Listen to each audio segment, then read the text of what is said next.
नारे लगा रहे हो उसमें यति नरसिंह आनंद के लोग नहीं थे?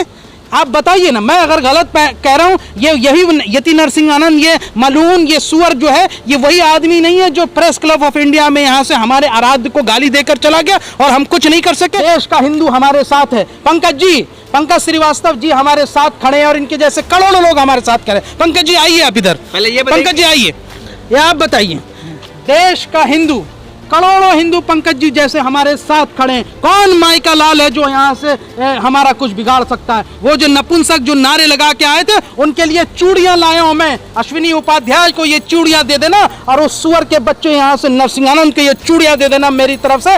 कल अगर वो आप लोगों से मिले तो कह देना कि शोएब जमई ने तुम्हारे लिए चूड़ियां भेजी है जो तुमने नपुंसकता का काम किया।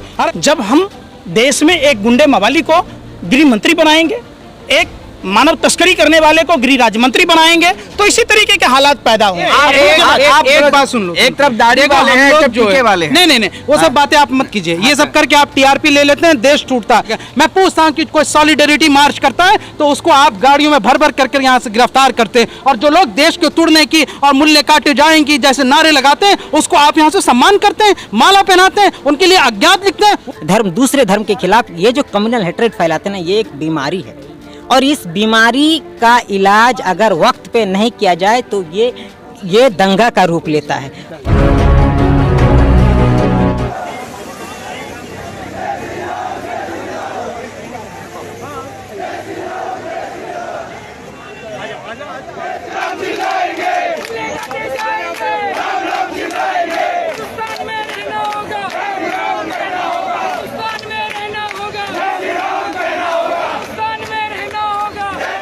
देखिए, ये देश के लिए बहुत ही शर्मनाक एक घटना थी, पूरे देश के लिए धब्बा था कि कुछ लोग देश की राजधानी में पार्लियामेंट से चंद मीटर की दूरी पर आते हैं और इस देश में चैलेंज करके चले जाते हैं, इस देश की एकता, अखंडता और इसकी जो यहाँ से गंगा जमनी तहजीब, इसको चैलेंज करते हैं। और चैलेंज करने वाले लोग पहली बार नहीं कर रहे हैं। मैं सवाल आज सत्ता से इसलिए पूछ रहा हूँ कि ये लोग कौन हैं, इसकी पहचान आपके पास पहले से मौजूद है।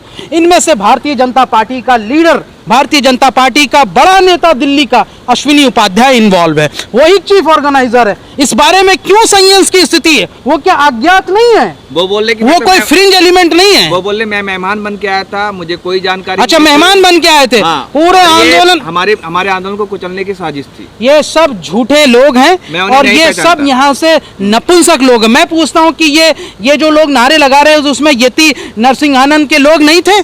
आप बताइए ना, मैं अगर गलत कह रहा हूँ, ये यही यति नरसिंह आनंद, ये मलून, ये सुअर जो है, ये वही आदमी नहीं है जो प्रेस क्लब ऑफ इंडिया में यहाँ से हमारे आराध्य को गाली देकर चला गया और हम कुछ नहीं कर सके? क्योंकि हमने संविधान की यहाँ से लाज रखी, हमने देश के कानून का लाज रखा, हमें उम्मीद थी कि जैसे लोगों को जेल के सलाखों के पीछे सड़ाया जाएगा, लेकिन ऐसा नहीं हुआ। इसलिए हिम्मत बढ़ी कि आज पार्लियामेंट के सामने में जाकर के ये लोग देश की तोड़ने के नारे लगाते हैं। अरे क्या नारे लगाते हैं ये लोग दरअसल मैं पूछता, मैं तो आज जंतर मंतर पे खड़ा हूं और इसी के चंद मीटर की दूरी पे यहीं सामने इन्होंने नारा लगाया ना, मैं यहां आके खड़ा हूं और इनको चैलेंज करता हूं कि देश का हिंदू हमारे साथ है। पंकज श्रीवास्तव जी हमारे साथ खड़े हैं और इनके जैसे करोड़ों लोग हमारे साथ खड़े हैं। पंकज जी आइए आप इधर, पहले ये पंकज जी आइए, ये आप बताइए, देश का हिंदू, करोड़ों हिंदू पंकज जी जैसे हमारे साथ खड़े हैं। कौन माई का लाल है जो यहाँ से हमारा कुछ बिगाड़ सकता है? वो जो नपुंसक जो नारे लगा के आए थे, उनके लिए चूड़ियां लाया हूं मैं। अश्विनी उपाध्याय को ये चूड़ियां दे देना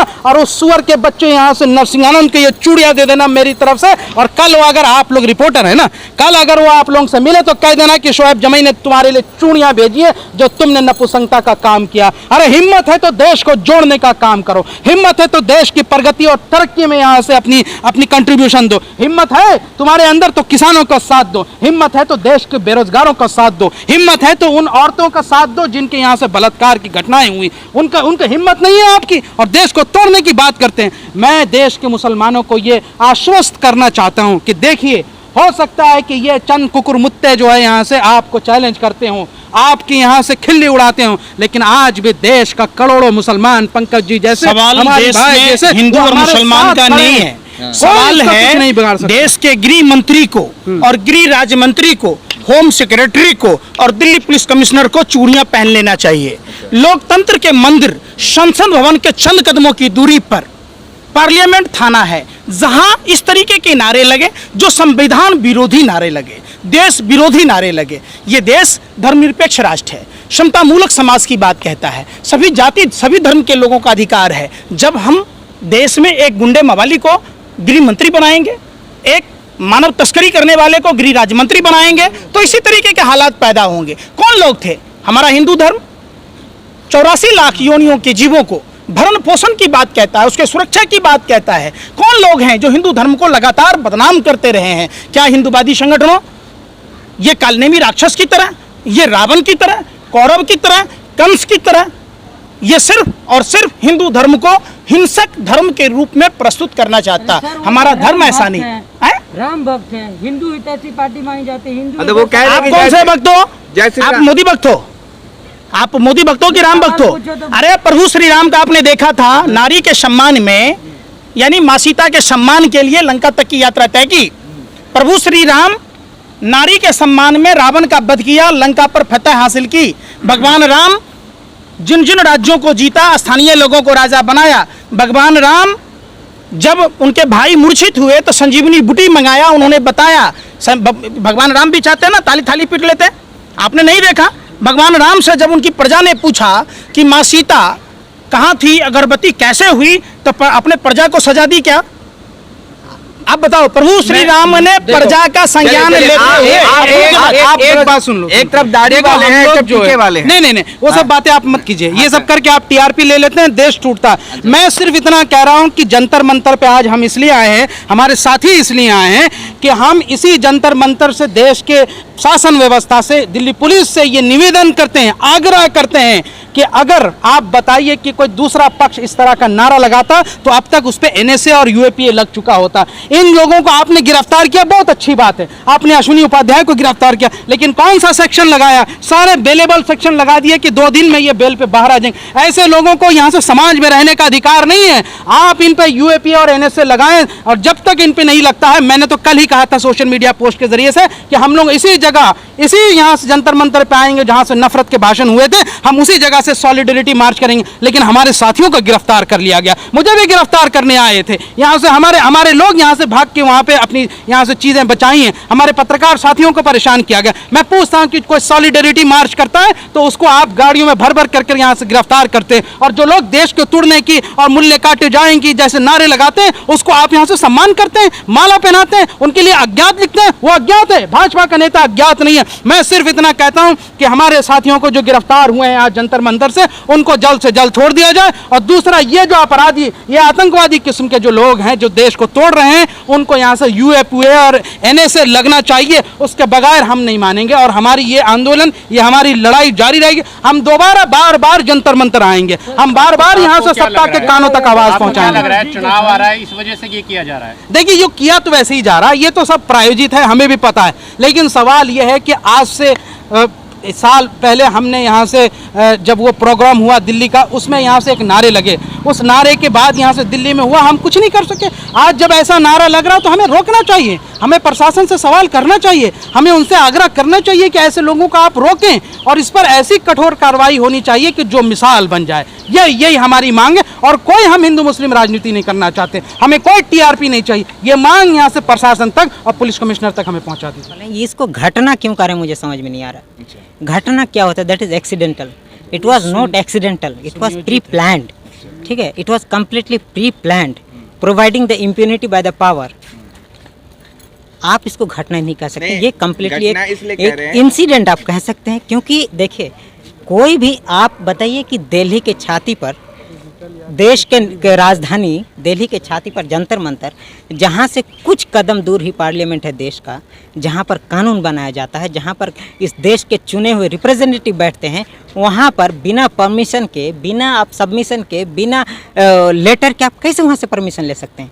और परमिशन अगर आपको दे भी दिया, मान लीजिए किसी दूसरे इशू पे आपने परमिशन ले लिया और आप वहाँ क्या कहते हैं ज्वलंत या फिर कम्युनल चीज़ों पे बात करने लगे, नारा लगाने लगे, तो वहाँ पर पुलिस लोग खड़े होके, वहाँ पर सिक्योरिटी लोग खड़े होके क्या तमाशबीन खड़े थे? कह रही है कि हमने परमिशन दिया ही नहीं था। आप ये बताइए, वो क्या कह रहे हैं नहीं कह रहे वो फ़र्क नहीं पड़ता है। आपको पता है ना, हम जेएनयू से जब आते हैं तो क्या करती है पुलिस? हमको गेट से ही वो स्कॉट करने लगते हैं।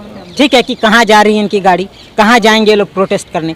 तो आप ये बताइए कि जब हम स्टूडेंट होके जब हमें डिटेन कर लिया जाता है, हमारी गाड़ी को स्कॉट कर ली जाती है, तो ये लोग, ये क्या कहते हैं, ये अश्विनी उपाध्याय हो या फिर प्रीत सिंह हो, ये जो बीजेपी के स्पोक्स पर्सन हैं और ये जो लुम्पेंस हैं जो कि एकदम जिनका काम है कम्युनल हेट्रेड पैदा करना, आपने कहा आप तो इनको कैसे बिना परमिशन किए कैसे आ जाएंगे? आप लोगों को इसलिए ट्रैक किया था क्योंकि वहाँ जेएनयू में देश विरोधी नारे लगते हैं, सरकार कहती है। अच्छा, आप ये बताइए कि अगर देश विरोधी नारे लगे हैं तो देश क्या टूटा है?